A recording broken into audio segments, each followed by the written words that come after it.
Hello, ako po si Bechi Ramos, nakatira dito sa Quezon City.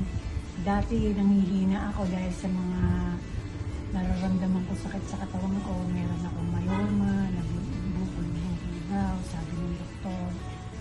Tapos meron pa akong osteoarthritis. Ano na daw yung aking cartilage, pudpud na.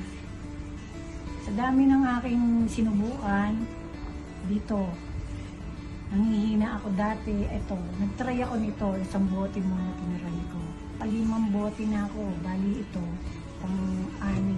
Nanghihina ako dati, parang kasing wala na akong lakas. Tapos nung nag-umpisa nga ako, ano pa nga ako, nag-aalanganin ako dahil yung mga binigay sa akin ng doktor ng gamot. Ginawa ko sa umaga, wala pa naman yung tiyan ko. Ito na ang iniinom ko muna. Tapos yun, mga 1 week na pag-inom ko, napansin ko lumalakas na ako unti-unti. Paakyat na nga ako ngayon ng mga hagdanan na matataas kasi nga parang yung tuhod ko umukay na. Tsaka yung balakang ko, tsaka yung aking dito.